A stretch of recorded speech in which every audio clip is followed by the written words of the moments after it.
Are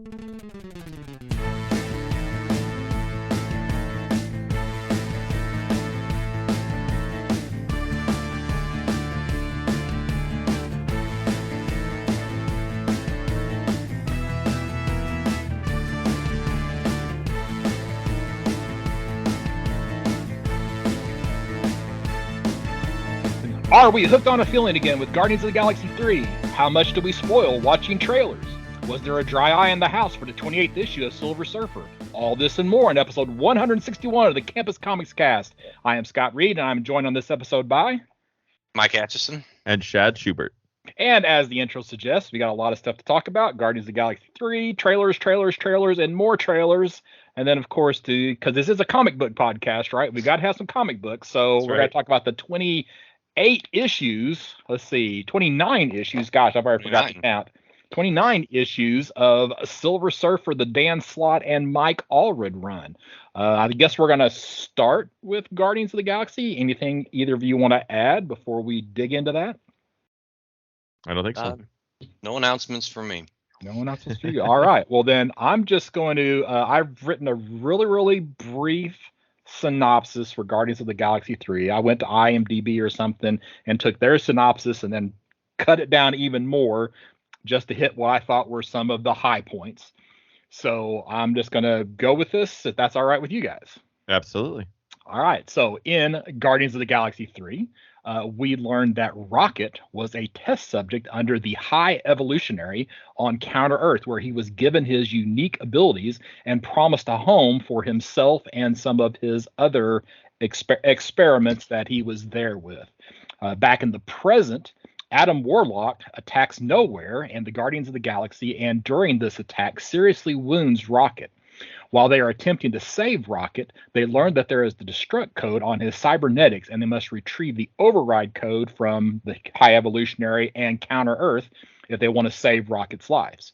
So the Guardians then invade the High Evolutionary's base. During that invasion, the High Evolutionary basically decides to launch his base into space, which is going to actually destroy Counter-Earth. And in the process of launching it, he actually kills Adam Warlock's mother. Ultimately, of course, this being a Guardians of the Galaxy movie, the good guys defeat the High Evolutionary. The Guardians then rescue all of the experiments, which are a large number of children, and also some animals from the High Evolutionary ship by transferring them back over to Nowhere. And of course, the last one out of the High Evolutionary's base is one Peter Quill, who had to go back and get his Microsoft Zune, right? So, but as he is making the traversal from the ship back to Nowhere, he actually gets frozen in outer space, and we are there to believe for a minute that or maybe for a second, that he actually died, but then he is at the last second saved by one Adam Warlock. To kind of wrap up the movie, Peter Quill then hands leadership of the Guardians over to Rocket, who then forms a new team, which we may or may not get moving forward. All right. I don't know if you can come up with a shorter synopsis than that for this movie, but I did try to keep it relatively short. So any major points from the synopsis that you feel like I omitted that are critical to the story? I don't think so. I think you covered everything. All right. No. Well, okay. So should we talk about the good stuff first, or the bad stuff first? If you do it sequentially, to me it would be the bad stuff first because I think it got better. But it's up to you. Oh, okay. Well, let's end on the Guardians on a higher note. So let's talk about the bad stuff first. Okay. All right. So I'll start with that. Adam Warlock in this movie was a complete waste of useless. Completely worthless. Oh, it was so aggravating to watch the scenes with him. It was it's kind of like the whole Shazam thing where you have this adult playing a kid, and it's almost sad. I can't decide if it's worse than it was in Shazam, and maybe I think it maybe is even worse than it was in Shazam 2. Is Adam Warlock supposed to be a child? No. Oh, okay. No, that's what I was going to ask you. I was going to ask that too, because surely I always thought that he was somebody noble and had such a big mission, and his death was so poignant in the comics. Oh, sorry, spoilers. for a comic that came out 30-something years ago. But yeah, I was like, what's like Richie Rich grown up, because he talks like a little rich kid, Mummy. You know, I was totally put off more than anything at the beginning by the portrayal of Adam Warlock. Yeah, like his first scene, he's just like randomly. It feels like he's just randomly attacking, nowhere for like no real reason. Yeah. We learn why ultimately, that he's there to try to capture Rocket Raccoon, because the High Evolutionary basically has a bounty out on him and he wants him back, but we don't necessarily know that kind of going in. It's just kind of like this random thing that actually happens. Yeah, and he was essentially the assassin, or like the hitman, the bounty hunter. Yeah, but it didn't play well as that. And he had the redemption story at the end for the dumbest thing ever was Peter's the death that didn't need to happen either. Or any of the other Guardians could have done something to save him. You didn't have to be there for that. Yes. It's like just throw him a long cord. They've done it before. He didn't have to save his eye. Like, it would have been, how much better would it have been that he die, or he let his iPod or whatever go and was able to go and move on without his music, instead of like going back to save a piece of technology. It was I hadn't thought of that. That's took good. me That's out. good. And it's not like it was the original, right, Walkman that he had, right? Yeah, so right. I guess he got it from Yondu, but still, it just didn't make any sense. And to have Adam Warlock in there, that was basically his sole purpose for being in the movie, was for that scene there at the end. Yes. The one that rescues him. They could have just done something else and saved us like 15-20 minutes of screen time. I wanted to smack Sean Gunn, whatever that character's name he played. Yondu, Yondu's protege or whatever. Yeah. The new Yondu, but he's trying to whistle, trying to learn how to whistle and control the little spear thing, And I know that, we're stuck with Peter Gunn putting Sean Gunn in every single movie that Peter Gunn directs, but I don't think he's that great of an actor, and he's not really appealing just to see act. Some people they don't necessarily act well, but they got a certain charisma. He doesn't have any of it. And I was so over him trying to whistle. And when finally, I know we're jumping ahead there. But, well, no, you're not jumping ahead, because we're talking about things we don't like. And it's just like so telegraphed that's what's going to happen. He struggles. And then at the key point of the movie, he gets control of it and saves the day. Come on. He's killing 72 different aliens. He goes from not being able to hit anything to hitting everything with perfect accuracy. So yes, a little bit of a stretch there. So, but that's my number one complaint in this movie, is just how they handled Adam Warlock. Yeah. So, okay, so I'll let somebody else bash for a little bit before I go on to my next complaint. So I don't have a lot of other complaints. I don't. This is a very silly reason to throw me out of it, but I didn't love it when Groot said "I love you" at the end. That was like, I was like, he can't talk. He just says, "I am Groot." Yeah, that's somewhat jumping the shark, isn't it? Yeah, a little never bit. Be able to go back and just say, "I am Groot" again. Right. He's got to be able to talk now. He's got to be able to learn English language at this point. Well, he went from "I am Groot" to "We are Groot." Right? That's true. Yeah, good point. But now that's just, instead of changing one word, we're changing multiple words. So so if he can talk, then why hadn't he talked the whole time? The way I felt about the stuff I didn't like, it was almost like they deliberately made things not great at the beginning, so there would be not just individual redemption scenes, but redemption for the movie as a whole. It's like they had to start at a certain level for people to be really, bought in on some of the more poignant scenes. But then again, maybe it's just, with the benefit of hindsight. I don't know. At the first, I thought, okay, some of this is really corny. Some of it's, Guardians 2 level humor.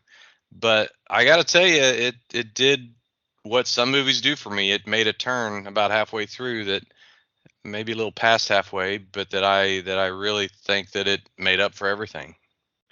See, I'm different in that, because the stuff that was bad through the entire movie, and the stuff that was good was good through the entire movie. So, spoilers to what we're going to talk about later on, but the Rocket storyline was outstanding from beginning to end. Absolutely. I mean, I love that entire story arc with Rocket, and then it's just like this great story gets broken up with these terrible scenes from Adam Warlock, and my next big complaint, which is Drax and Mantis's relationship. It's just like it's like it was the Guardians Christmas special, like just continued into the portions of this movie. It was just so. Drax gets dumber and dumber, and Mantis gets dumber and dumber in every single one of these. I love it. And I see, and I know we talked about this before. Yeah, we did. I just cannot stand the way that they are handling those two characters. It just bugs me to no end. No pun intended. That is true. No pun intended. I mean, Drax, I don't know that he could get any dumber because it was that's just the personality is that's the MO or whatever. But I felt like Mantis is the one that really started lowering her, I don't know, maybe not in dumbness, but naivete. She was, that seemed to be more pronounced in this movie. I like her and I like their connection. It was Gamora. I thought, honestly, I can't even remember why Gamora is not the Gamora that Peter knew. I can't remember. Okay, did that happen in the Christmas thing or no? So I thought she died and was gone too. So that one threw me off. I forgot. Yeah. So in Endgame, right? She's one of the deaths that occurs because Thanos sacrifices her because he has to give up something that he loves, and it's Gamora is the one thing that he loves, so he has to kill her to get the Soul Stone, I think. All right, so that is when Gamora dies. Well, when there's that time thing where the Thanos in the past comes forward, brings Gamora, so we have this Gamora from the past that is now in the present universe and does not remember the start of the Guardians of the Galaxy. So it's a Gamora that existed before Peter Quill, so doesn't even know who Peter Quill is. And their only interaction is there in Endgame, and she wasn't in the Christmas special. No. This is the second time that Gamora has met with Peter Quill. Okay. Well, that maybe I needed more narration updates. I'm glad you said it's the High Evolutionary because in my notes I kept putting the Beyonder. Oh. No, it is the High Evolutionary, and in the comics, the High Evolutionary does have ties to, to Adam Warlock. He's actually the one who gives Adam Warlock the Soul Stone. So Counter Girth is there from the comics. He's lots of animal creatures that were created inside the Marvel Universe came from the High Evolutionary.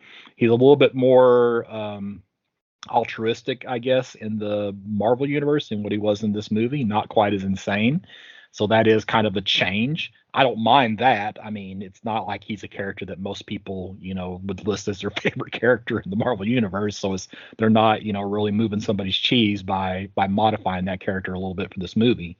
Yeah, I thought he was a really good villain portrayed in here. He was easy to hate. Yes. Somebody that's like, I mean, you immediately go for somebody cruel to animals, and you just like your blood boils, and you just don't care about the humans, but the animal stuff, that's the problem. Absolutely. That's been the sentiment of a lot of people that I've talked to about this is that, that he could wipe out an entire, population of humans, but doing all those experiments, that was just horrible. I mean, and they played it up. They did a great job with that part. Yeah. Well, and it kind of at the end where they were going to only save the sentient life, right? Mm-hmm. And then Rocket's like, nope, we're saving everybody. Yep. So they're bringing all these animals. Yeah. It was like a reverse Noah's Ark, seeing all those animals come off there. Now, the one scene, though, that I did really like that involved Drax and Mantis is that scene fairly close to the end where I don't remember all the details of what led up to this, but basically Drax is like, you think I'm stupid? And Mantis says something, and then she says, forget, right? He goes right back to being Drax. That was a really, really nice moment between those two. Not enough to make up for the other nonsense I had to put up with for the rest of the movie. But that was a really nice scene. Yeah, that little snip kind of gave you an insight to the way he kind of feels about her, that he cares about what she thinks about him. Yeah. All right. So what else? The music did not capture me the way that it had in the previous two Guardians movies. Huh. No, I can't say it did either for me. I mean, there was a couple good songs. I remember Magic Man, and I don't know, but I think there might have been a Boston song. But I was singing and dancing the whole way through. It's a great. That era, 70s and 80s music, you're gonna have a hard time missing the mark on too much. But it didn't have the same feeling as at least Guardians 1, I think. Okay. But I'd still listen to the heck yeah the tape. So I don't know. I guess those were my two big pet peeves in this, was Adam Warlock and the whole Drax Mantis thing. I mean, I'm actually surprised that I'm not even mentioning, Chris Pratt and Peter Quill in this one, because he actually wasn't that bad. No. He was pretty good. Are we going to move on to the things we liked more? It's as long as you guys are through the bad stuff, we can go out on a high note on this. So yeah, go ahead. I think Shad should go. Okay. All right. You want me to just go all of my good things? Just hit just whatever you want to do. We'll chime in as necessary. I did like how the characters. I know that you said that you felt like Mantis and Drax kind of got worse as these movies have gone on, but overall, for 3 movies over this span of time, I thought that the characters stayed pretty true to themselves all the way through the whole trilogy and the holiday special. They felt like they kind of closed up being the same personalities with some growth, and I thought that was cool. I would agree for the most part, except for Drax. Yeah. I cried way too much during this movie. An obscene amount. Mostly to do with. I did not go that far. So. With the rocket and animal side of things, but when Peter met his grandpa, I don't know why I was just like that was a rough one too. I don't know why it just did it for me. I knew it was coming even because when he was like, maybe my grandpa's still alive and everything, and then when he knew he's going to Earth, I was like, here it comes. Mm-hmm. Here it comes. I can't remember. I was about to. I teared up at about the same amount of times. I told my wife when we left, I'm like, I listed all the times off, but I can't necessarily remember. But yeah, I was like, geez, just as soon as you're like, okay, that part's over, then they have another scene where you're like, silent crying. Yeah, absolutely. Oh yeah. And I thought, like, just as the ending as a whole, Groot looking the way he did in the new Guardians kind of thing in the PS scene, I thought that he looked awesome, and it felt like we left this movie in a kind of in the same way that like Thor: Love and Thunder did, where like there's a potential for new beginnings here with the new group of Guardians. Like you said, who knows if we'll see it. I don't feel like we're going to see a standalone movie, but we'll see this team pop up in another film. And it just felt like we left it on a cool new high note, and not the same team, but just this new beginnings kind of style. And I liked that. When we get to Secret Wars or whatever the big event is that's going to wrap up the next group of phases, they'll be back at that point for sure. So yeah. And it did say Peter Quill was going to be back, or Star-Lord was going to be back. Which was odd. Yeah. Yeah, I thought so too. But go ahead. Go ahead. You go. I shouldn't really talk about the end credit scene, but you reminded me about that. I don't know what to make of that one. I don't know if that was the end or the mid credit where he's, eating cereal with his dad, talking about the neighbor kid not mowing the grass. His grandpa. His grandpa. Yeah, right. Was that meant to be anything, or was that just random? No. But that is my big fear moving forward, that we're going to get Star-Lord. We're going to get like Home Life with Star-Lord. It's going to be a sitcom with him and his grandpa sitting there. And I do not want to see that at all. I hope so. I'm there for it. I could totally see though, like a Thor at the end of Ragnarok, where we see him and like he's, how he's just like chubby Thor. Like, are we gonna get like chubby Star-Lord, like living the suburb life. That's like we're gonna pick up with him. I don't want that at all. They wouldn't need prosthetics for that for Pratt because he's struggled with weight. He can put it on if he needs to. Put it on and take it off. Yeah. I really thought this is where I'll just chime in with Scott on Rocket's storyline that was probably the first part where I got a little just whenever everything happened with his friends and that when they gave each other names, and I mean, geez, man, that's some great stuff. I thought that I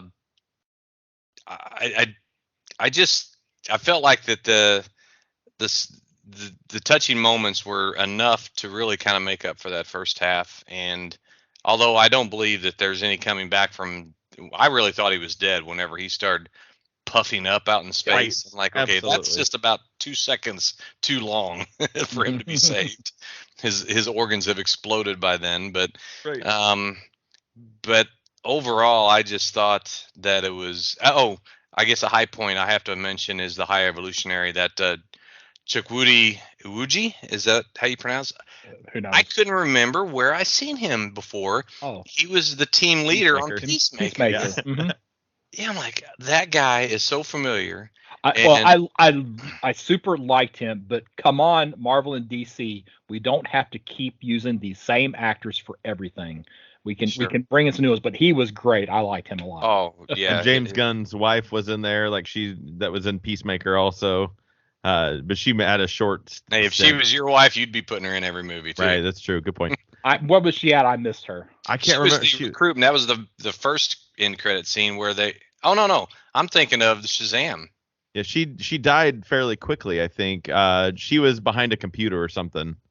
Wait, she was one of High Evolutionary's minions or whatever. She had, because I was like, man, she looks familiar, and I thought she was Brie Larson, Captain Marvel. I'm like, what is she doing that? But she looks a little bit the same with the blonde hair and I don't know, the same facial structure. But that's who that was. Yeah. Okay. Yeah. Man, she's busy. She's in a lot of stuff.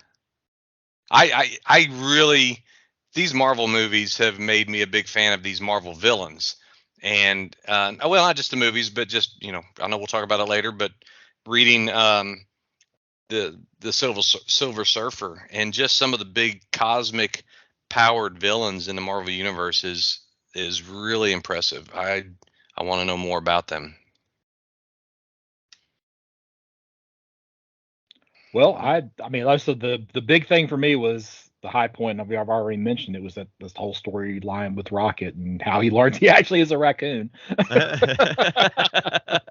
Because that's called Trash Panda for 3 movies now, and and it's good to he can realize, oh, I am a raccoon. So and he embraced that whenever he told somebody that his name was Rocket Raccoon. Yeah. Then. I guess, so we did have the post, and I also don't remember which one was first and which one was second, but we have the new Guardians of the Galaxy team led by, Rocket with Groot and Philovel and I still can't remember his name. Sean Gunn's character. Oh yeah, Kraglin. Kraglin, thank you. Yes, that is correct. I knew I'd get to it eventually. And there was one more in there as well. One of the little girl that was saved, she was genetically modified, and she'll have some kind of power, I guess. Yeah, she looked like she almost had the powers of the High Evolutionary. Like she had she was doing something with her hands, like kind of in the same, had the same energy around. It's creation type powers, yeah. Yeah, I don't know. I don't remember either. So anyway, they'll potentially, be back. And then we've already talked about the Peter Quill post-credit scene. So I don't know. What else? Anything else we want to talk about here inside of Guardians? I think the best fight scene was Groot and Peter Quill with multiple arms and the guns. I thought that was well choreographed. So that was a good, 20, 30 seconds of fighting. Yeah. We did kind of get another bait and switch because, we just thought that one or more of the Guardians were going to die in this, right? And none of them end up dying, in this movie. So that was kind of a big surprise when you're expecting it to happen. It's like, oh, well, it's gonna be Rocket. Oh, it's gonna be Peter twice. It was Peter. Who knows? They're like none of them. They all just go their separate way. they're gonna continue to expand this universe without knocking anybody off. It seems like, because Quantumanium, we thought we were gonna lose a couple of people and never did. I guess they don't want to shut any doors, but that's true. But still, it's just like I think it would have more impact if they actually, that's like in Shazam 2.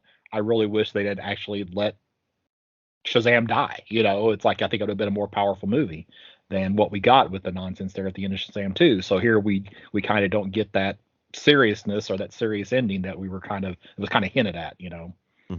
When people are saying take your tissues to the show, it was because we thought that somebody was going to die, not just the story that we got. So yeah. All right, so how does this rate compare to the other two for both of you? Ooh. I'd say it's second of the three. Second of the three? I'd probably say that too. It's really close to 1 for me. Like it could be better than 1 maybe, but I don't think so. I think it's right behind 1. I'm borderline on it. I rank them 1, 2, and 3 just by their by the order. Yeah. So it's been a slight decline. There was just so much that was just like awful in this one. I guess I need to rewatch 2, and if I'm just over remembering some fondness for 2 that wasn't there. But I know there were some things about 2 that I didn't care for, and I'm trying to think of all those things. And maybe if I were to rewatch 2, I might change my mind about that sequence. But I didn't get to rewatch 2 before I saw 3. I rewatched 1, but I didn't get around to rewatching 2 before I watched number 3. So, well, we gonna grade it then? Yeah, let's do it. All right, who wants to go first? I'll go first. 'Cause I'll probably be low. So, so I'm gonna go 7-0. Fine, very fine on this one. So I'll go next because I feel like Atch will be right between us. I gave it a 9.2 near mint minus. Wow. There's not very many movies that I want to watch right after I get done with it. I loved it. There were a couple of bad things, like not great things, but there were too many things that I loved about it that I can't give it a lower grade. Wow. Okay. Dadgum. Well, I'm gonna go straight up 8.0. Very fine. I mean, it had enough. I mean, I don't think my wife enjoyed it as much as I did, which is unusual for a comic movie. She enjoys almost all of them, but I really liked. I don't know. I liked how it worked out, and I'm in some ways I could almost say I'm happy it's over. In a way, that it's not going on, and they're trying to extend it past it's but it is going on. Well, not quite in the same way, yeah. They but it's not going to be the same back team. together, and they'll have all the music about getting the band back together. Well, if they beat that dead horse, yeah, I won't be happy. But I almost feel like, okay, there was an appropriate amount of finality to the way it ended, and it had some good feels. There are a lot of movies that have done worse with trying to evoke emotion. So 8.0 is straight up very fine, right? Yes, that is. So yeah, so very fine it is. There you go. So, well, definitely not. It's for all of us, I think it's probably in the middle third of Marvel movies for me. It sounds like it might be in the top third for the two of you, but that's more in the middle third for me. So it gives me hope for, at least, obviously I liked it a lot. It gives me hope for like the superhero movies going forward, because like I haven't felt this strongly about a Marvel movie in a while. But is Peter Gunn's contract with DC exclusive? Can he work on any more Guardians material? You mean James Gunn? I mean Peter Gunn. James Gunn, yeah. Peter Quill, James Gunn, same person. I can't imagine that he's going to have time to work on Marvel. Right. So I will assume that if they do anything else with Guardians, it will be under a different director. Yeah. Mm-hmm. Okay. But then I have no inside knowledge, obviously. Oh, you don't? But I would agree with that. I've always assumed that you did. And I would imagine they would probably not call it a 4. They would do something like it's all new Volume 2, Guardians of the Galaxy, Volume 2. Or wait, that's what they called it. Volume 2, Volume 1. Yeah. Oh, we'll start getting into the terrible Marvel naming for movies. I hope we do it all new Guardians of the Galaxy just because it will be horrible. It'll be yeah, that's terrible. So all right, so there are a ton of trailers, some real, some fake out there, as we have learned. As we learned. That's right. It is tough to find legit trailers. So should we, I don't know, we want to do DC trailers first, or we want to do Marvel trailers first? We can go round robin. Round robin. Okay. So Mike, I'll let you pick which one we talk about first. Which one you want to talk about first? Oh, well, my bias will come through if I talk about something first. And now I forgot if we decided we were going to talk about this again. Are we going to talk about Blue Beetle or no? We can. So I know we did quick takes on it last time. So I rewatched it a few times, and I'm really excited about this movie for a lot of reasons. I know it's not exactly groundbreaking in that it's, part Spider-Man, part Iron Man. It's got a teenager, but it's got the Hispanic representation on all levels, actors, director, everything. The more I watch the trailer, the more I'm pleased with what I think I'm going to get.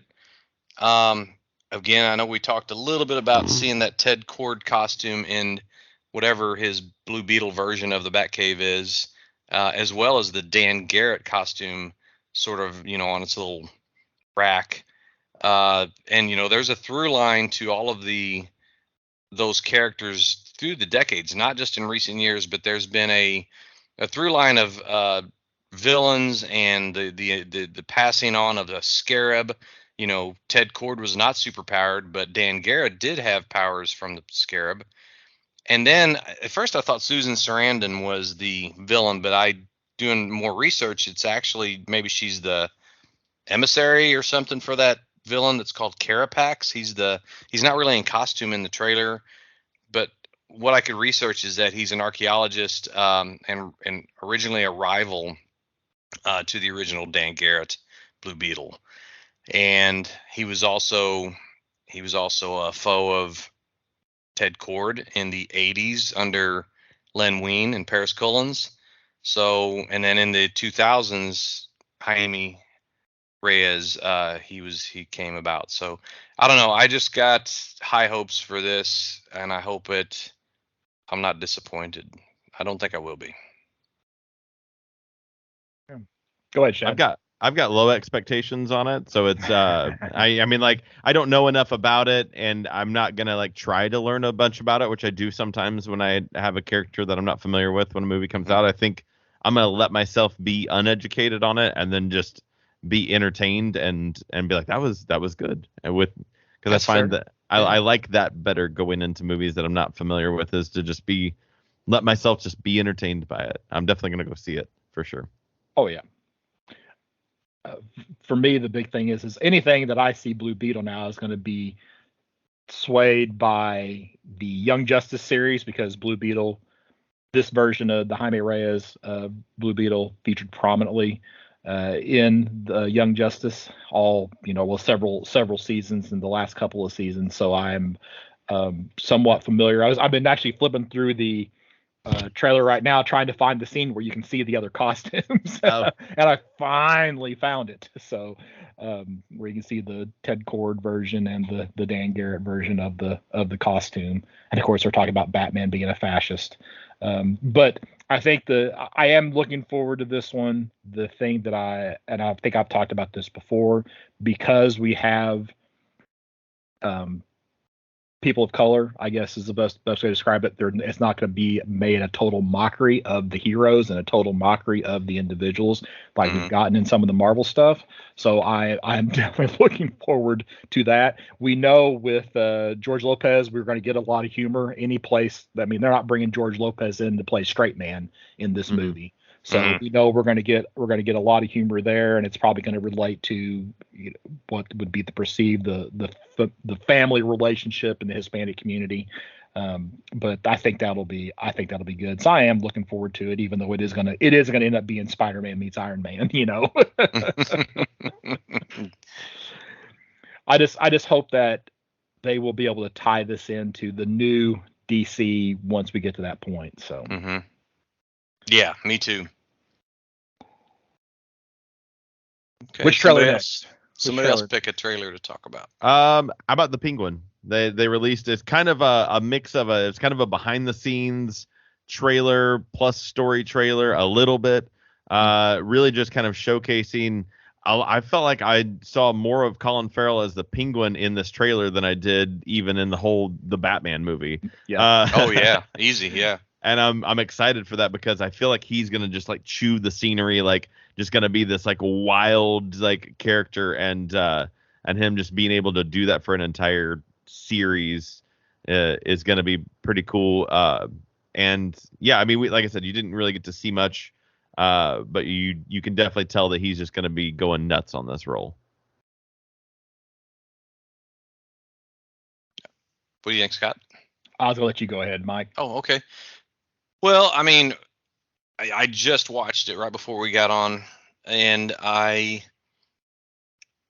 of me is thinking, I really like Danny DeVito in that, whatever, 1995, was it Batman Returns? 91 Batman Returns, yeah. Yeah. But they are such different takes on the character. And yeah, part of me likes the umbrella machine gun carrying Penguin that waddles everywhere. But then honestly, I think it's fair to say that this might be somewhat of a cure for superhero burnout. Maybe get something that's more of your straight up gangster, mobster, realistic. This is okay. He's not so much a caricature of a penguin as he is. The guy just happens to be horridly. He just looks kind of like one, and he's mean, and he's brutal and will kill without any remorse, and he's trying to get ahead. And I think Farrell is one of those higher, maybe underrated in a way, because there was a time where he was like on the top of his game, but yeah. I still think he's a great actor. And this is in the Matt Reeves universe. This is going to be, and I think it's going to be a good continuation of that storyline, and maybe will be some connective tissue to the next Batman movie. So I'm definitely, I know this is really early for a trailer for when it's supposed to be out, because I think they were talking 2024. So I'm assuming we're going to see a lot more, or maybe it'll come out a little bit earlier, or early in 2024. Yeah, it definitely feels like a gangster TV series, and it's not something that, I mean, we have some of that, I guess, Sopranos. So I guess we're going to bring the Sopranos, which I haven't watched, into the Batman and get 6 or 8 episodes, just kind of build that the Batman universe. So I'm looking forward to it. I'm not gonna be in a rush to watch it, though. It's not like it's something I'm probably gonna set aside time to binge it as soon as it comes out, unless just like the first episode, when I do get around to watching it, just blows me away.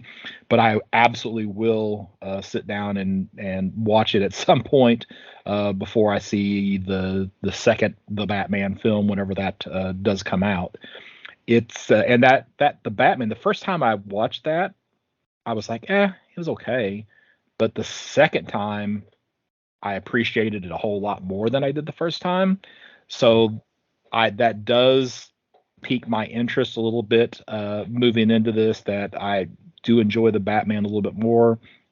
So I do want a little bit more. It's going to be a shame that we're probably not going to see any Batman or Catwoman in this is going to be basically kind of like gangland, which I think is, for me, I like the superhero stuff. So I want to see more of that, and I don't know that we're going to get a lot of that in this. So that's my big concern about the Penguin, is there's not going to be enough superheroes. Going to be too gangster, That's true. I mean, I'd like to see too gangster.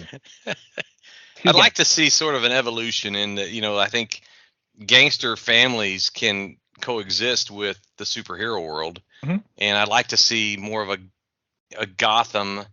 Not the Gotham TV show, but maybe Gotham Central by was that Rucka or Brubaker? Brubaker, I think. I'd like to see maybe something like that.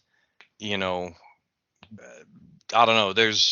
It's hard to visualize, but I think there's room for both interpretations. It's going to be tough for this to beat Daredevil in the superhero gangster. Because that was like the perfect mix of those two. So it's gonna be tough to beat that. Makes sense. Man, Will D'Onofrio. I mean, yep. But I'm gonna watch it. So of course I'm gonna watch Aquaman 2 when that garbage movie comes out. So, Well, that was the thing with like all these. I kind of flagged the ones that I was actually excited for, and the ones that I'm like, I'll get around to it, because there is a little bit of a fatigue, of course, and going like, I'll get around to this. I will watch the Penguin, but it's not. I agree with you, Scott. It's not like gonna be first on my list when it comes out every week or whatever. If this was coming out in the theater, I absolutely would be seeing it opening night. I mean, but I'm gonna see Aquaman 2 opening night. I'm gonna drag my behind there and complain about the entire time, but I'm gonna do the opening night to watch it, and hopefully I will have such low expectations that it will be awesome. That's right. Yeah. So. All right, I gotta talk about Secret Invasion. So this trailer, I am super psyched about, at least how this trailer appears, that it is going to be a very, very serious take on some of the events that are going on in the MCU. Of course, we're getting Samuel L. Jackson back, and the Skrulls up until this point have been nonsense characters. So now it looks like we're going to get an invasion of the Skrulls. And I just didn't think it was going to happen because of how the Skrulls had been portrayed. But it looks like they're going to lean into it. And the cast, oh my gosh, the cast for this is amazing. So, I mean, you've got the regular Samuel L. Jackson, Ben Mendelsohn, who's Talos, the main Skrull that you see in a lot of stuff. Kobe Smulders, I can't say her name right. But like, I was sitting there watching, I was surprised to see Don Cheadle's going to be in it. Martin Freeman's going to be in it.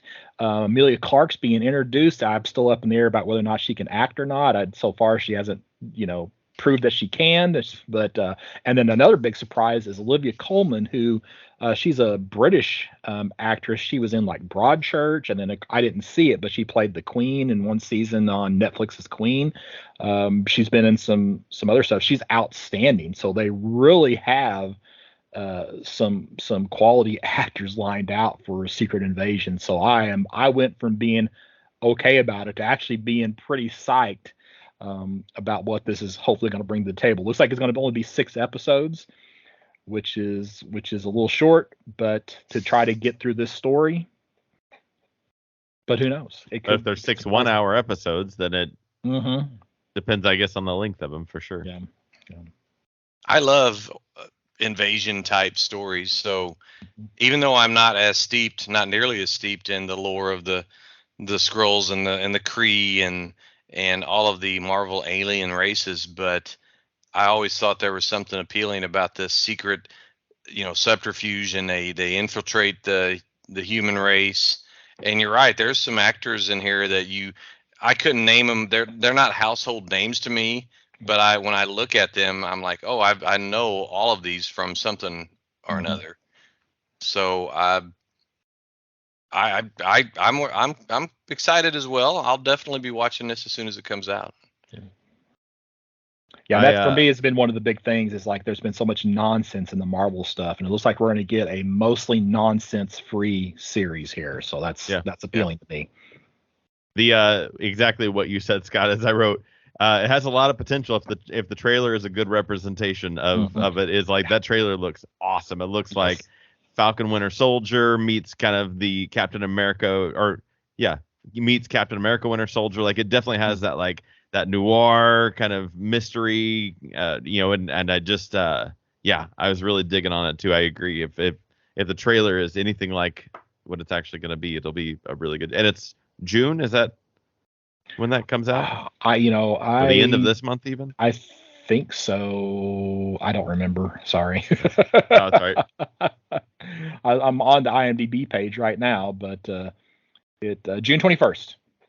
Okay. Yeah. Next month. So next month. Yeah. June's a busy month. That's supposed to be Fury current day, right? Like this isn't like an old story. This isn't like a back in time or anything like that. And so he's always wore the eye patch, right? Like the eye patch is off. And I thought that was an interesting choice.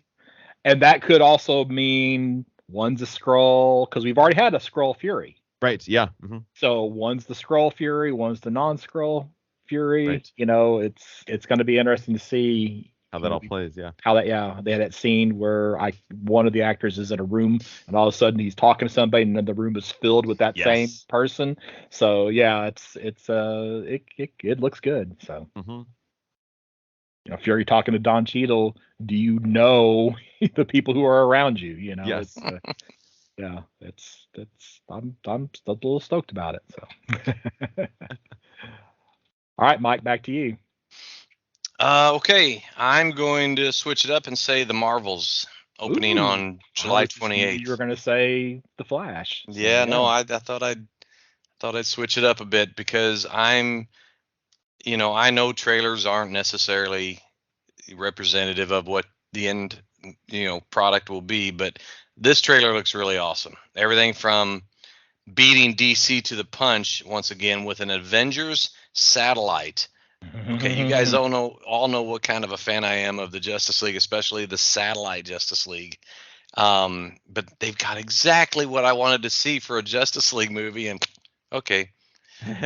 We'll take seconds on that. Well, it's Saber Space Station. It's not an Avengers satellite. Okay, and it's not even a Shield satellite, and it's supposed to be Sword, but it's not even Sword. It's calling it Saber. Okay. Yeah. But then from that to the Beastie Boys Intergalactic soundtrack on the soundtrack, that song, I thought that had me pretty happy. Now, Kamala Khan and Monica Rambeau, I think, are my two favorite actresses or actors in this. Carol Danvers, as far as the roles they're playing, I don't know about if that's a really super strong plot, what's going on. Their powers are interconnected and everything, but I got a kick out of seeing what they were doing in the trailer. That is Khan and Rambeau, but not Carol Danvers. I thought she was, everything I've seen her before is that she's much more serious, and the humor that she was trying to pull off here didn't seem right. It seemed a little forced. But I have to say, this is the Marvel movie I'm looking forward to most this year. Yeah, I agree. I was a big fan of the Miss Marvel show, and so more Kamala Khan. I actually forgot that was going to happen until I saw the trailer. I was like, oh yeah, I forgot that we're going to have more Kamala Khan in this. And it was. Unlike a lot of trailers you see, there was no threat that you were really talking about. It was just this fun, weird problem that they have and how these three are intertwined together and the situation that's within it. I don't remember there being much of a setup for the villain for it. Yeah, I feel like you see some Kree in some of these scenes, and then there is this Asian army. I don't know who that is supposed to be. I'm trying. I don't think it's, we've already had the Mandarin, so shouldn't be the Mandarin. I just don't know who this army is that they're going to be going up against. So I'm just not for sure. Yeah. And even when I say, it's definitely Kree, because we have another accuser has the same hammer looking thing that we had from Ronan in the first Guardians movie.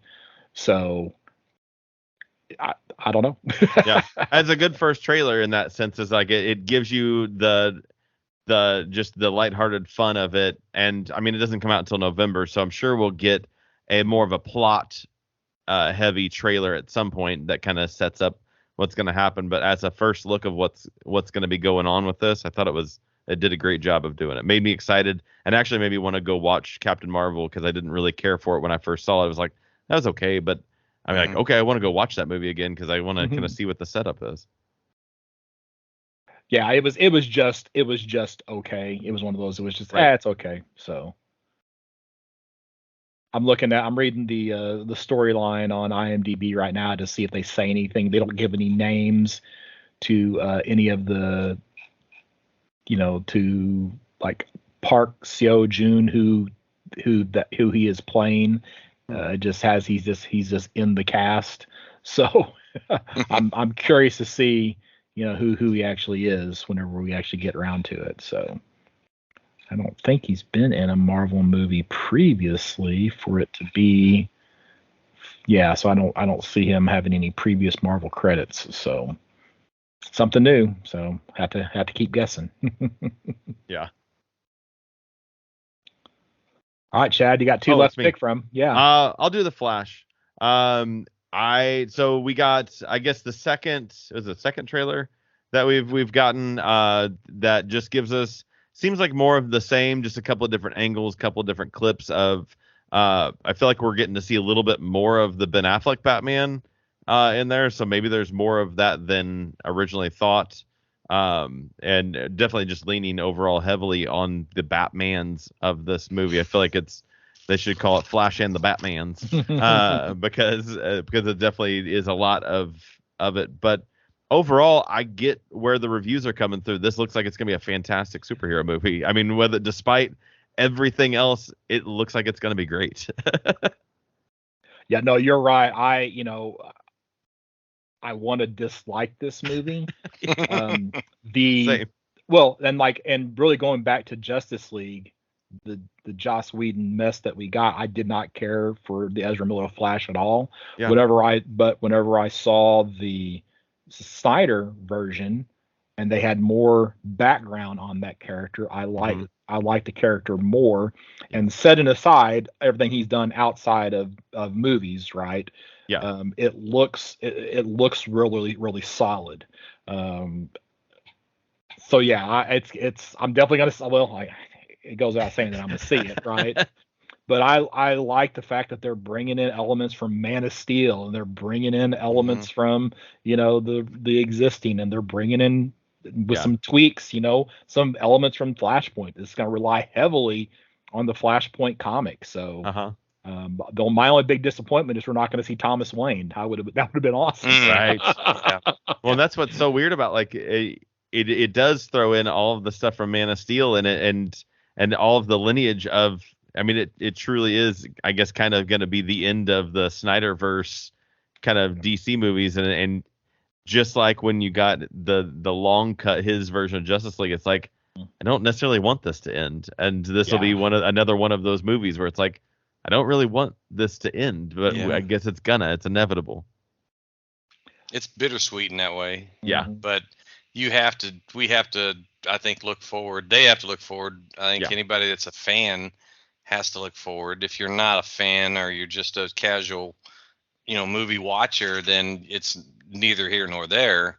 But anybody that knows these characters and the history of them, you have to hope that, Barry Allen's going to get the treatment he deserves. I agree. Ezra Miller is. I just was sort of reminded of all the stuff that he did and how hard he made it on people. I'd been kind of putting that in the back of my mind, but I watched a little YouTube video that I was like, oh yeah, that's why this guy's been so. That's why this Flash movie's been like 7 years or 8 years in the making.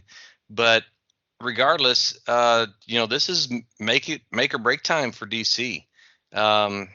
It has to live up to what Gunn and Safran sort of asserted, that it's a bridge from DC movie past to the future. And the last time they used Flashpoint as a bridge, we got New 52. Yeah. And that was a valiant effort. It just wasn't done, and they let it peter out too much. Nobody commits anymore. When you think about how long series went back, talking about TV and comics, but they gave them a chance. Anymore, it's like, if the reviews aren't right there, fantastic. It Cut doesn't the matter about the losses. reviews if the sales aren't Or there. of the sales, Yeah. right. But I despite Miller having some issues, I think he's a pretty good actor. Um, I don't know that the previous, like you said, the Whedon version was the Barry Allen that I remembered. I think it was more of a Wally West, but I think we might see a different version in this. At least one of the Flashes, one of the Barry Allens that we see. I don't know. So is the second Ezra Miller going to be the Reverse Flash? Oh, I don't know. No, that's really taken a step away from the comics quite a bit. I mean, because you got Hunter Zolomon, and even before him, you had two different Reverse Flashes, and they both had different motivations for being a villain. Gosh darn it. Anyway, I don't think that's the case. I won't put money on that. Okay, but they are going to fight. At some point, the two of them are going to have to fight. Oh, yeah, sure. Yeah. True. I hadn't really thought of that, but you're right.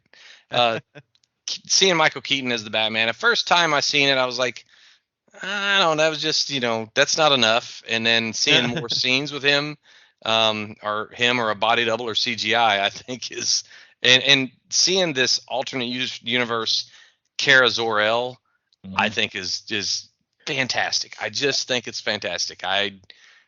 She's got, I'm a Supergirl fan, and I'm a fan of multiverse stories, and I like seeing different versions of characters that sometimes they may look different, but you're like, oh yeah, that's her attitude. She's almost like a combination to me of Power Girl and Supergirl when you see her in this. She's really tough and really less than naive. And I know that's all. I'm going off just a trailer here, so I don't know, but well, I mean, because they are obviously replacing her with the Superman character from Flashpoint, the one that was tucked away and hidden. They even had the white, costume and have to break her out, and I'm pretty impressed with what I've seen. Just a little bit of Supergirl that I've seen from this. It looks really, really good. So, and she's gonna have that connection to Zod. She knows who Zod is. Oh yeah, Michael Shannon. Man, isn't he great? Oh gosh. That's gonna be good. I'd love seeing those big giant machines in the sky over New York. Just for that split second where they're just steeping this into what came before. So, I'm I'm looking forward to it. So yeah. It'll be unfortunately Aquaman comes out afterwards, but it would be a good bookend to the Snyderverse too. Yeah. Well, maybe DC or maybe Warner Bros. Decide to take another ride off and not even release the Aquaman movie. They'll just write that one off like they did Batgirl and just be done with it. Do us all a favor. Well, you guys, you left the best one for me though. So out of these 6, this is the one that I'm most looking forward to. Really? Yes, because the first Spider-Verse movie is the best Spider-Man movie we've ever had. Mm-hmm. So this one, it just looks really, really good. And I don't like multiverse stories. And so for me to say that Spider-Verse is the best Spider-Man film, and this one looks like it's going to be really, really good. They have this opportunity to bring in these characters like the Spot, who shows up in Spectacular Spider-Man, and he basically, creates these little miniature black holes that he can pass his hand through, and you kind of see that. They play it for some laughs there in the trailer. But you've got Spider-Man 2099 and Spider-Gwen's back, and we got the Peter Parker, retired old Peter Parker from the 616, and of course it's gonna focus on Miles Morales, who was such an awesome character from the first one of these movies. I don't know why I guess the reason why they haven't brought him into the MCU is because Sony still has all the Spider-Man stuff, so they have to get permission to actually do that. And it's weird to me that it looks like Spider-Man 2099 is going to be the bad guy. So. It's and I thought we were supposed to get Mr. Negative in this one as well, but wasn't in the trailer. So, but there's also a third one of these coming up really, really quickly as far as movie time goes. I think next year. So there'll be another Spider-Verse movie next year. Is what I remember seeing. So, looks. Because this is part one, and yeah. I'm super psyched about this one. Other than the title being, to me, too close to the first one, so I keep misstating the title. I'm excited too. I remember not watching the first one for probably a month after it came out. Oh. Well, actually, maybe I guess it was whenever it came out on, a streaming. I didn't see it at the theater, and I was like, wow, I really missed out on this. And I don't know all of these different spider variants like you do, but I don't know a lot of them. Most of them I don't know, and again, I don't care for multiverse stories that much. So for me to really look forward to this is saying a lot. I think they've done a really solid job with it. It's good. It's good, scenes with him and his mom, and yeah, I mean, it's getting to be in Spanish. Yeah, right. I forgot about that. Yeah, it's really there's, like I said, June of this year is going to be jam packed with stuff to watch, and I'll be watching this as soon as I can when it comes out. Not wait until it comes out on TV. Yeah, we've waited for that glut. It's like things are starting to have to come out now from post-pandemic. So they're running out of places to slot movies in, so they're just having to come closer and closer and closer together. So. And now we're on a writer's strike, so then we'll see a big gap, big lull later on. Well, all they got to do is call one of us. We'll help them write. Our plot ideas. We'll do the plot ideas. So you're gonna cross that picket line, Mike? You're gonna be I was gonna say. No, probably not. Okay, that's what I thought. All right, so Mike, of those 6, which one are you most looking forward to?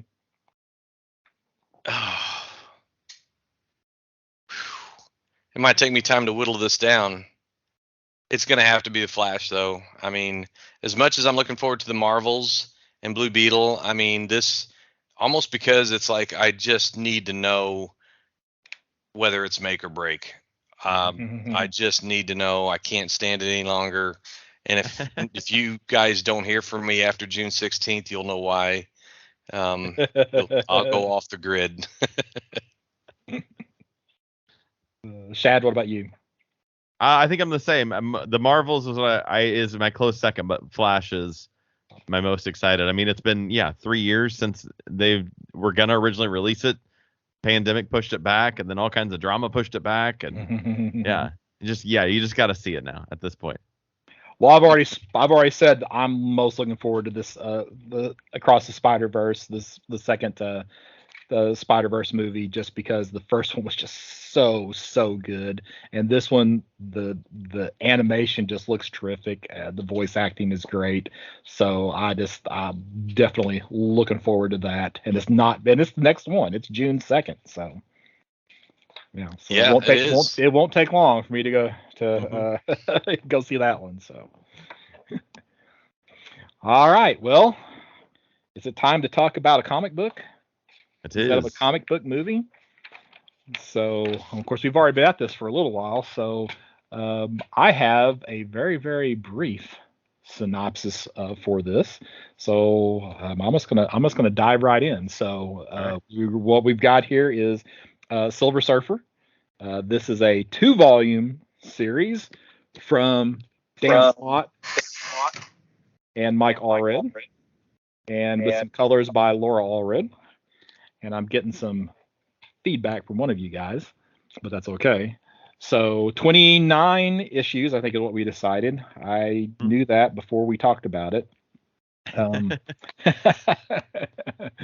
So basically, we get this nice I like this little intro that they give us at the start of each issue in the actual comic. So we get a real brief intro to who Silver Surfer and Dawn Greenwood, who our new important character is. So chosen by Galactus to be his herald and imbued with the power cosmic, Norrin Rad from the planet Zen La becomes the Silver Surfer.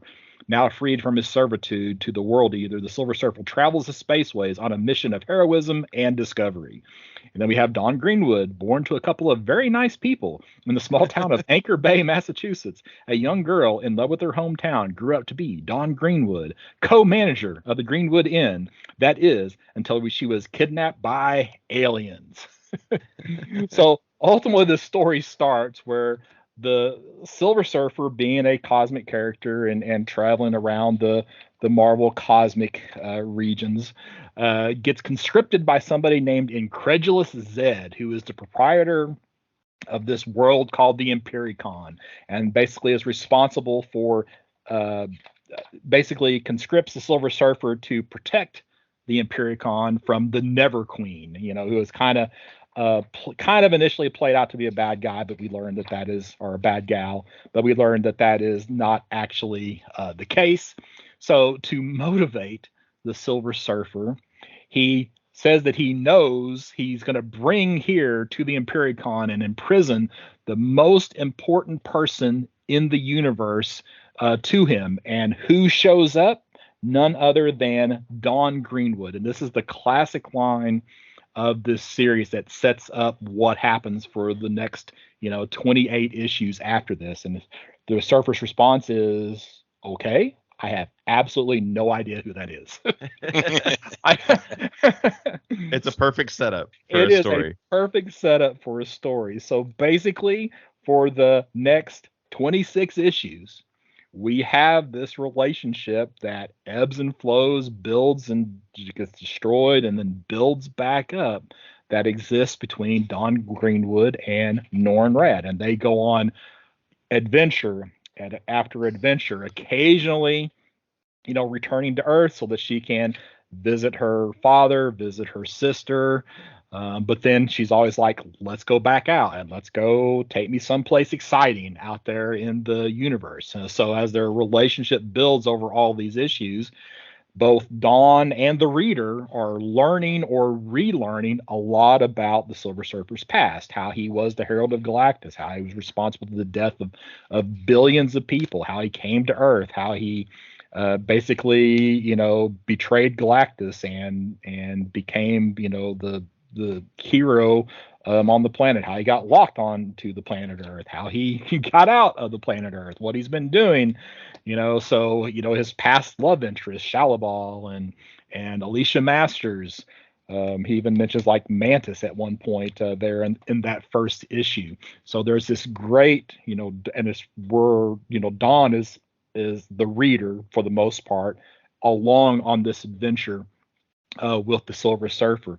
So kind of, and this is obviously too brief of a synopsis for this series, but basically ultimately what happens is the Silver Surfer and Dawn are taken back to the universe that predates the current Marvel 616 universe. And this is the universe where somebody named Galen Ta, who actually becomes Galactus in the Marvel 616, is at the time, the previous continuity, is the sole survivor of this previous universe. And now we have the Silver Surfer, who is also the survivor of this previous universe, who moves forward into the new universe when that comes about. But in the 28th issue of this series, where Dawn and the Silver Surfer are trapped in this universe before the current universe, what ultimately happens is that they live out the rest of their days, and we see them both grow old. And then ultimately, which is and you have to read it all for this sequence of events to have the impact on you that it should. We learn that, that Norrin Radd has basically been hiding the fact that he doesn't grow old. So Dawn, being an Earthling, after, for a very short time, we'll say 40, 50 years, they age together. But she says, hey, show me yourself, right? And he goes back to his true form. And then after she passes, he builds a little. He buries her, and then that is the point where the previous universe ends, and Surfer moves into the current Marvel 616 universe and lives that entire history as this different character, not interfering with anything, even though he knows all the things, good and bad, that are going to happen until the point in time where the Surfer had gone back in time, and then he can resume the role of the Silver Surfer. So, again, that's too brief of a synopsis for what this story deserves.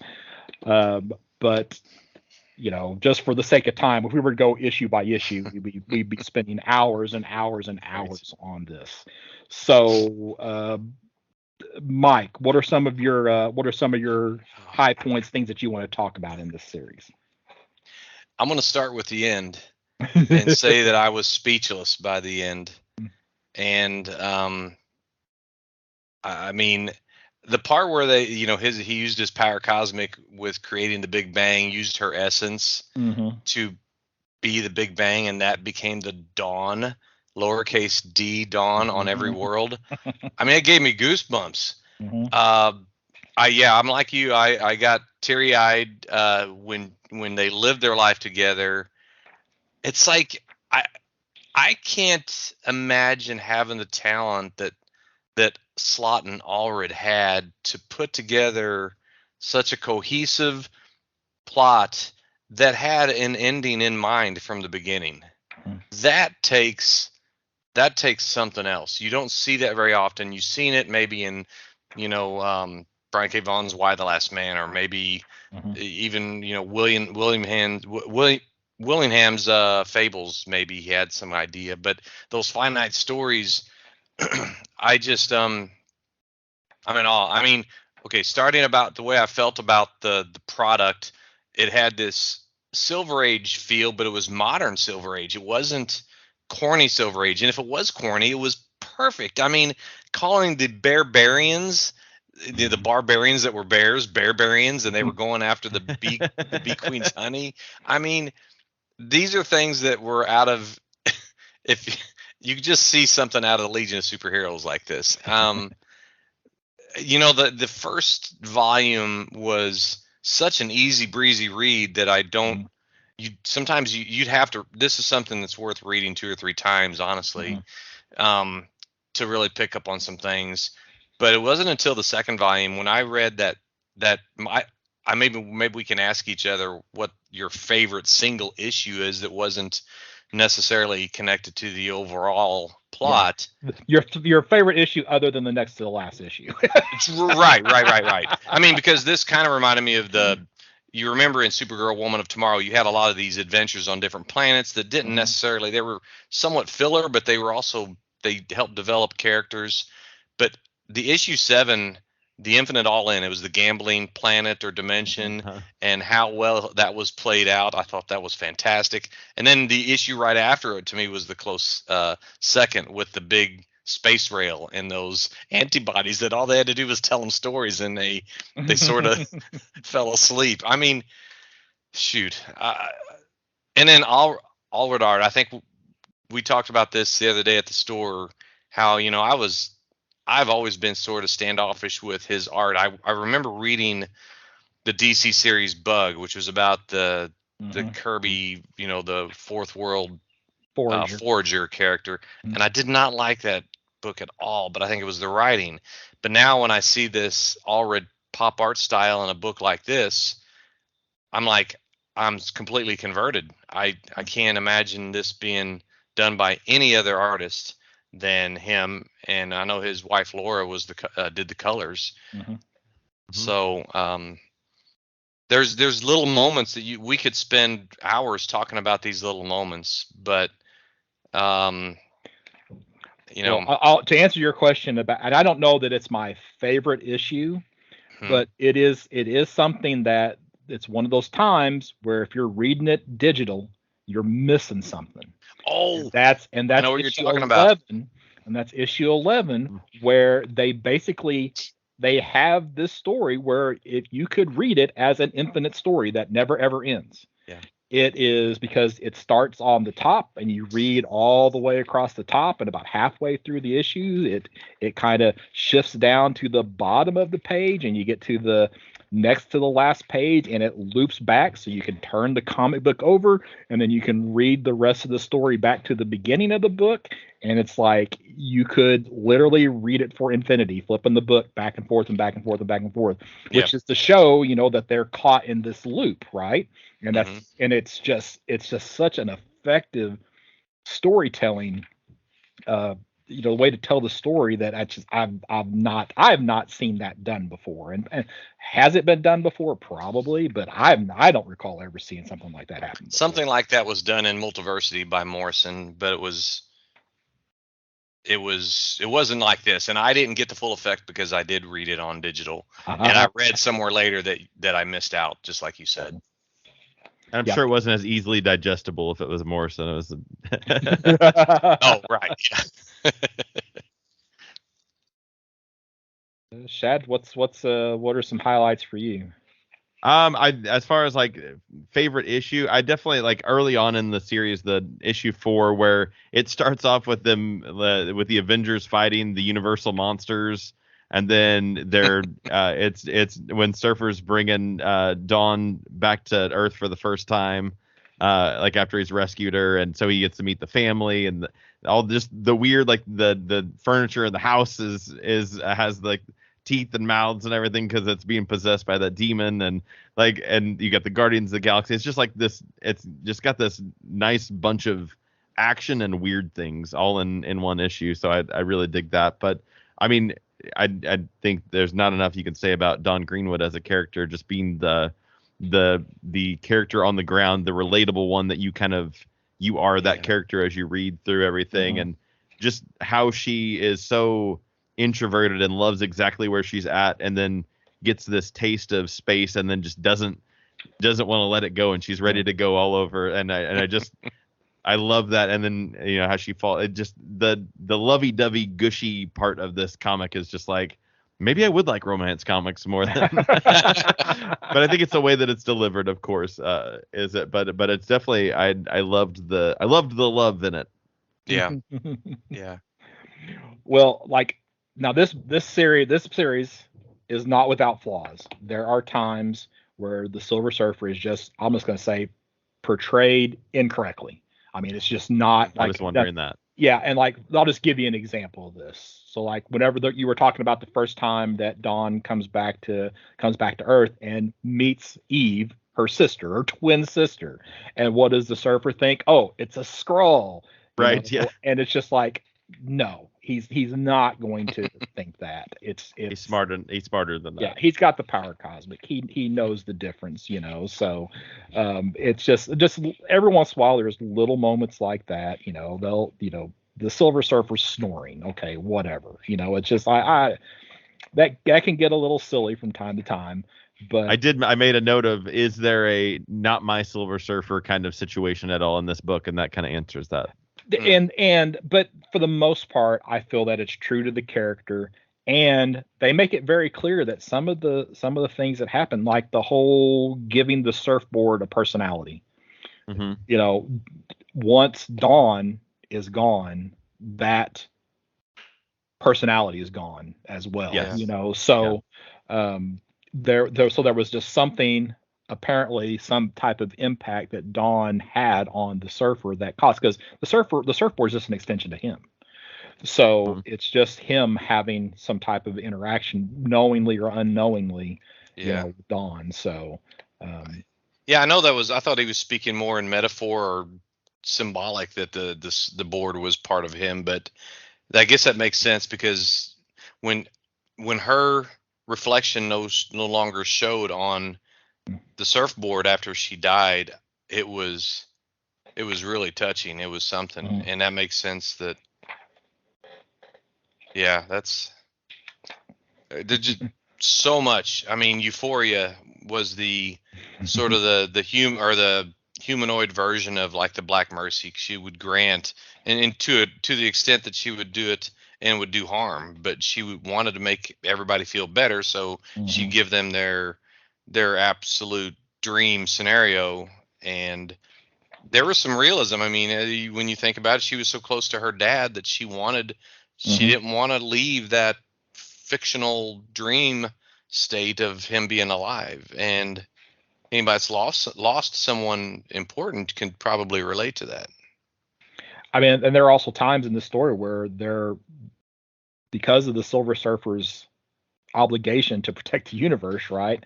It impacts Dawn in some ways, like she misses the birth of her niece, and of course that makes her mad, and that sets back their relationship a little bit, and they have to kind of rebuild that. So, and it's given a lot of time where their relationship. I was just flipping past the page where Silver Surfer gives her a ring made out of him, like with his power cosmic. Well, then later on, I think if I remember right, he gives Alicia Masters a ring, that because and it's like all of a sudden, Dawn's a little jealous, because it's really, really, really interesting, just all the relationship stuff in here. So, creatively speaking, did you notice how Allred drew Galen of Ta? Is that how you pronounce it? The former the version of before Galactus became Galactus. Did you notice how much it looked like the Kirby style? How he drew it that way? Yeah. That looked good. It was nice. I think Allred takes a lot of inspiration from Kirby in a lot of he does. So, I mean, storytelling wise, you we talk about it all the time. You can be technically a good artist, but if you can't tell the story without it, and if you're doing it well, you're not even noticing the panels you're not even thinking about what comes next. It's almost to the point where you can look at the story and understand what's going on. Yes. Without having to read every single. Yep, and that's what he did here. And which this has caused me to, my to read pile is big, as you guys know, and yours is probably too, but I'm moving Superman Space Age to the top because I want to see the Allred art. And who knows if it will work the same for Superman as it does for Silver Surfer, because like I know when John Romita Jr. was drawing Superman, man, it just looked terrible. Yeah. But I like John Romita Jr. art and like Daredevil and some of those X-Men and stuff that he's done, but when he was on Superman, it's like, ugh. It just didn't mesh. It's just not right, Yeah. So. Yeah. This is we've been pretty fortunate in the last few episodes to have really good stuff to read. Well, there's not a lack of good stuff to read out there. Sometimes we just we just choose not to read the good stuff. Yeah, we take a chance on some things and it's not quite what we expect or what we want, but that's the fun of discovery is also part of that.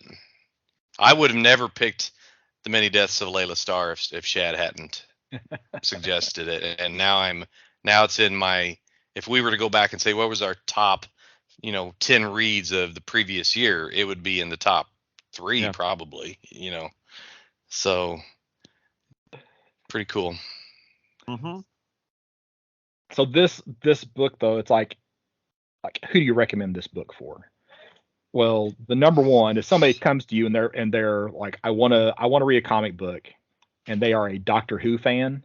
This is the perfect comic book for somebody who is a Doctor Who fan, because this is basically the Silver Surfer taking on the role of the Doctor, and Don Greenwood is the companion, and they have a adventure that spans millennium. I mean, it's just all over the place. You got your timey-wimey time travel stuff. You've got outer space, strange worlds, cosmic beams. It's good.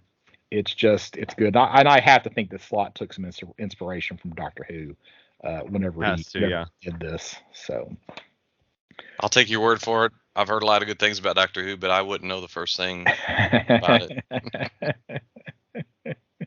Well, you don't. I'm not gonna tell you to watch it because you need to keep reading your comics. So. I need to quit sleeping. I need to cut down my sleep to 3 hours a night. I'd be fine. And quit my job. Well, I like Don Greenwood so much Oh, look at that. I went out and I bought a Silver Surfer #1, 9/8, thinking I'm going to have the first appearance of Dawn Greenwood. And then I learned this was not her first appearance. I was like, okay, so I'll go get her first appearance. Well, the problem with her first appearance is that her first appearance is in all new Marvel .1, right? Well, you notice you see this number here. I know it's kind of hard to read backwards, right? But that's a 9.6 and not a 9.8. And the reason why I only have a 9.6 in this book is because this is also the first appearance of Kamala Khan. Oh, snap.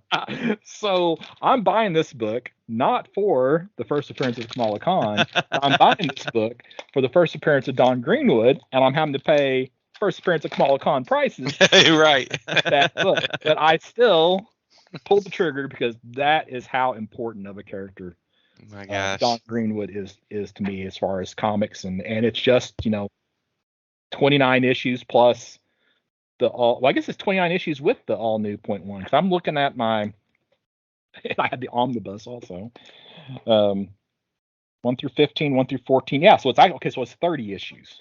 So if you count the partial story or the story from that all new Marvel .1. Have you read the .1? Is it is it just a sample of issue 1, or is it actually its own little prequel? I don't remember, so I'm going to flip to it right now. You curious. two talk amongst yourselves.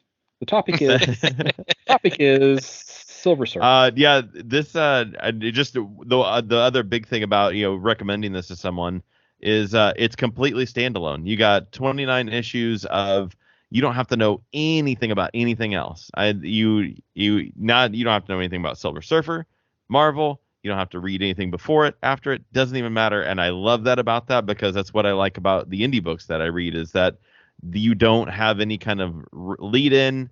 You can leave it afterwards and go, that was a good story, and you can just drop it after that. And I really enjoy that about this. Yeah. So the all new Marvel .1 story, it's its own story, and it is just a brief. It's like it takes place chronologically after they've met. So they're okay. Yeah, it's planet Nauticos. That time Norrin punched a shark. So is the is the story. So it's just one of their adventures that happens while they're traveling. Okay. Raids? Yeah. Man. Who wants to go first? Should I go first? I'll go first. I'll set the bar on this one. So all right. So I am at a 9.0. Very fine near mint. I love this book. This is probably, it's definitely in the top 3 of my all-time favorite Silver Surfer stories. Probably is #1. I had to sit down and think about that for a little while, kind of go back through. A lot of times a lot of Silver Surfer stories are trying to be really, really high thinking, and sometimes it falls flat with Silver Surfer stories, but we don't have a whole lot of that here. But it's absolutely solid. It's in my collection, obviously, in multiple forms. So I'm holding true to that. I've already bought this one. Don't have to jump on eBay and say, let's go get this, right? So yeah, I'm going with a 9.0. Very fine near mint. I was very generous with my grading. I gave it a 9.6 near mint plus. There's not a lot of superhero books that I like as much as this, and I think that's what kind of took me by surprise, is that I don't go this direction as like a super favorite book, but this one had a lot of feels in it. Like I said, the lovey gushy parts were definitely favorites for me. So and I love Mike Allred art, and the coloring is great. It's just it's a solid team. I don't know if they've done anything past this, if Slott and Allred did anything else, but if they have teamed up again, I would definitely get in line to read that too. I'm going to be just a nudge above Scott with a 9.2 near mint minus.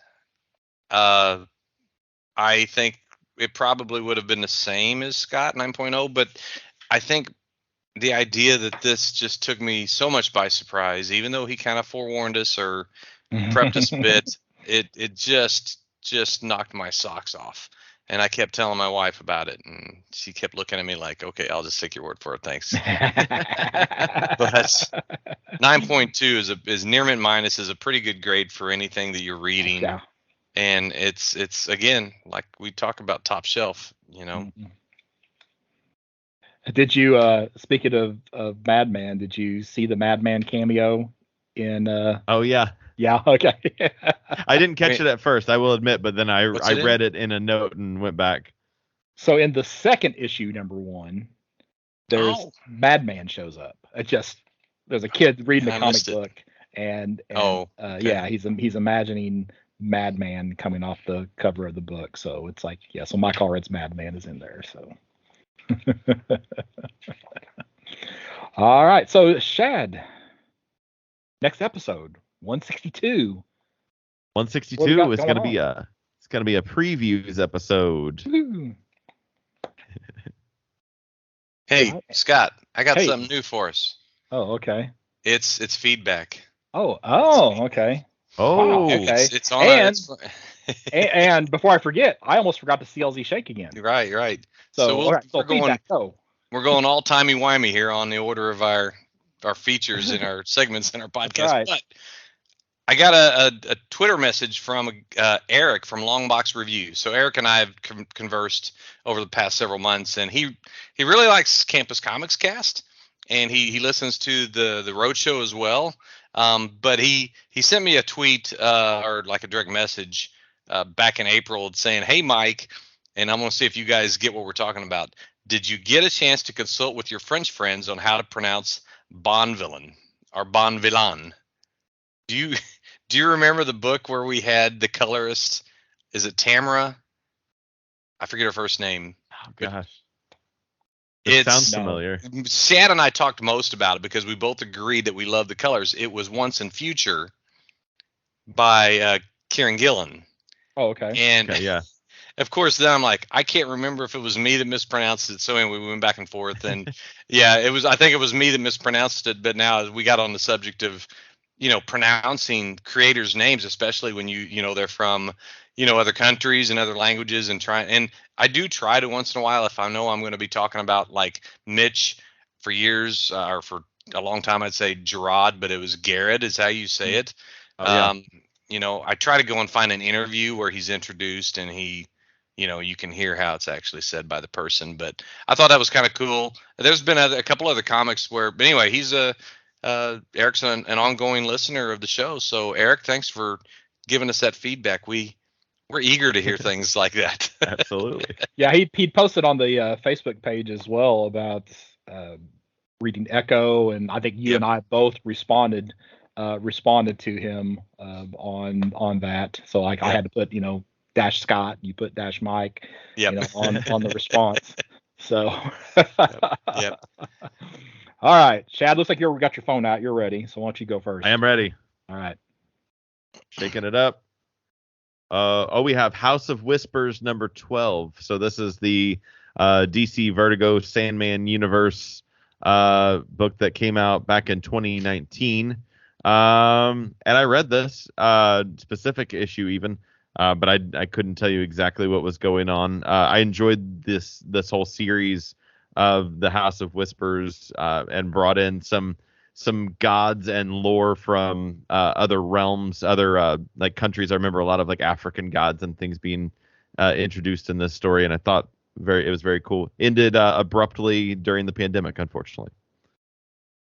Oh, okay. So we have New Avengers issue 4. Okay, David Finch cover, and the reason why I have this book in my collection is because it is the first appearance of, and it doesn't list it here. I can't remember if it's the first appearance of. No, it's the first appearance of. Oh crud! This hurts. Maria Hill. First appearance of Maria Hill. Okay. In comics. So yeah, so that's funny since we talked about Secret Invasion, that I would get this book as my CLZ shake. So yes, that is the reason why I have this book in my collection. It is written by Brian Michael Bendis with art by David Finch. So I haven't seen anything by Michael Finch in a while. David Finch. I mean, David Finch in a while. Yeah. Brian Michael David Finch. Yeah. There you go. I thought there was something in the last previews. Really? That was, yeah, okay. It was. I'll have to look it up. But while you're doing your pick, I'll see if I can. Okay. I'll see if I can find that. So. Okie dokie. I know you can't read it. Maybe because I keep moving. Wait, maybe it's because it's not doing the shake. Oh, don't break on me now, baby. Shad, you're the singer. Sing a song while we wait. Don't go breaking my phone. I couldn't. Okay. Is it working? Oh, okay, there it goes. Finally, I had to reboot. Oh my gosh, what the world is this? Oh, okay. This is the 1963 was the Image Comics little series that Alan Moore wrote, sort of homage stories to books that came out in that year. And this one was called The Fury, if I can read it right. Oh, no one escapes the Fury. I can't tell you the first thing about it. I didn't even remember I had it. But it was written by Alan Moore, penciled by Stephen R. Bissett, inked by Dave Gibbons, and put out by Image. Wow. And I know that was, I think I remember whenever I was helping Mike Noe organize that big back issue stock that he had, and I picked up a copy of all those 1963. He had multiple copies of each. And I thought, well, I'm just going to pick these up from him just to eventually read them. And I never have. But it's, yeah. I don't know if you're familiar with it or not. But, Scott, you probably would be more than Chad. I have seen it. I have never read it. But I have seen it. I've owned it multiple times. Yeah. But I've not actually read it. So, yeah. Okay. Oh, gosh. He's been doing a lot of, so David Finch has been doing a lot of variant covers. I just know he was on a book. And I thought it was one of the special, like the event comics. Events? Or DC. I don't remember seeing it in Image. Normally he catches my eye. But... Well, I think it was Marvel or DC, and I want to say it was Marvel that he. I guess I could go look at the Marvel catalog. So. I can pull that up here real fast. So Mike, if somebody wanted to reach out to you, besides podcasts at bergcomics.com, where might they do that at? I think the best bet is Mike Atchison5 on Twitter. And, I've got a secondary email that's, if you want, m.atchison90@gmail.com. And Shad, what about you? You can find me on Facebook at Shad Schubert, SHAAD SCHUBERT. And I'm Scott Reed. You can find me at bergcomics.com, BURGcomics.com, with links to my social media, upcoming conventions, and the such. And we'll be back soon Oh, you know what? I got the name wrong. I was thinking of not David Finch. I was thinking of Brian Hitch. And he's the one who has the Ultimate Invasion story that's coming up from Marvel. So that's what I was thinking of, not David Finch. So my bad. He's also doing something with Wade in DC. Oh, okay. Itches. But okay. All right. And now that we've cleared that up, and we'll be back soon with episode 162 preview.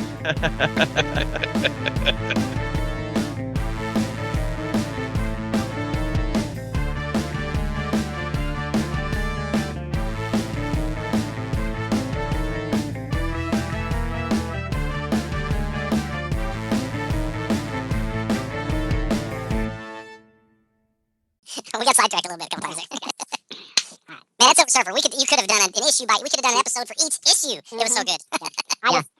I just felt like, the beginning and the end, you had to talk about the middle. You could just say they went on adventures together. Right, of course. And then, you hit it. Yeah. Either you or Shad, I forget who said, she wanted to go home, but then she'd be tired of being home and she wanted to go to space. And he had such patience. He was like, you could tell he loved her because he was like, if that's what you want, Dawn Greenwood. Yeah. And then she would go home, but he'd like, I've got to stop this or the universe is going to die. Or this whole world is going to be destroyed. Yeah. It's going to take me a little bit of time. She's like, I'm going to miss her. And she does. Yeah, there's so much to talk about, but I think it's best in a way. People should just take what reviews we give. If we're talking about it this highly, they should just get online, get on Marvel, Unlimited and read it, and won't be well, except for issue 1. Except for issue 1, which still isn't on Marvel Unlimited. That is the stupidest thing ever. Stupid. STOOPID. Stupid.